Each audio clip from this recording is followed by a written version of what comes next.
guys.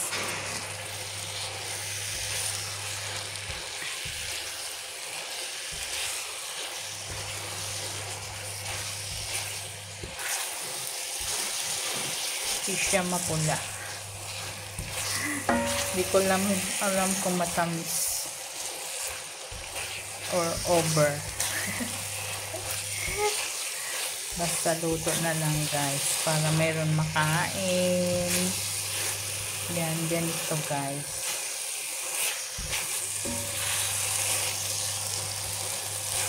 Pag walang amo, nakakaluto ng gusto. Pero kahit naman dito, gusto ko magluto. Kasi kakain din naman siya. Kung gusto niya.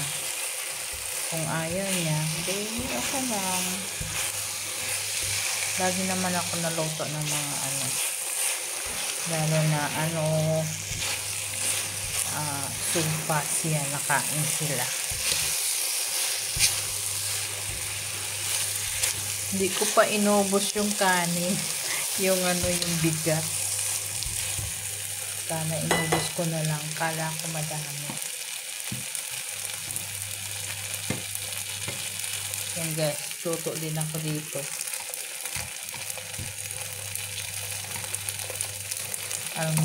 Kanangalian ng bata. Tsaka yan, fried rice. Kain mo lang kami din ng fried rice. Ito pang merienda. Ito hindi naman ito pakain sa bata.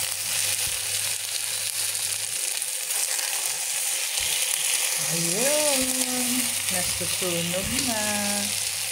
Masarap, may amoy-amoy.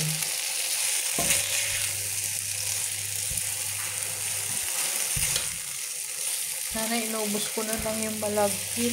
Kala ko madami.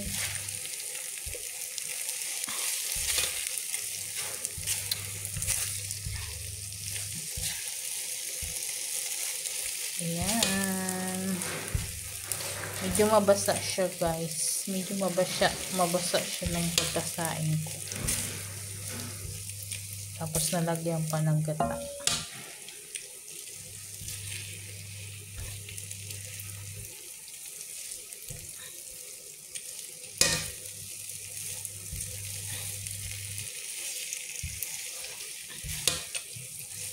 Bigyan ko rin konti yung kapitbahay para meron siyang pang merienda.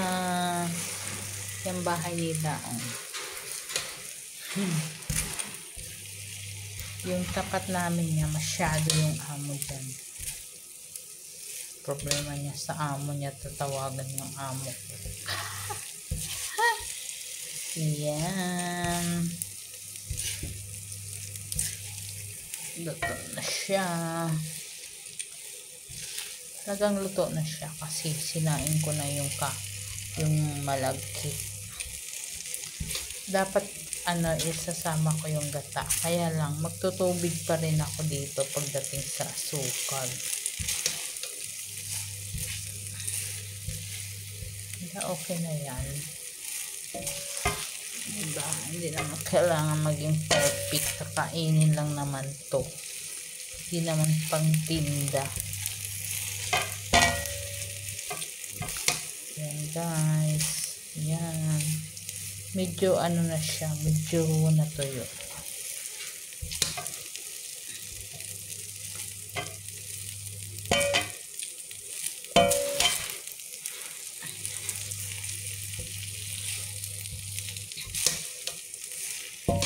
Guys, thank you for watching.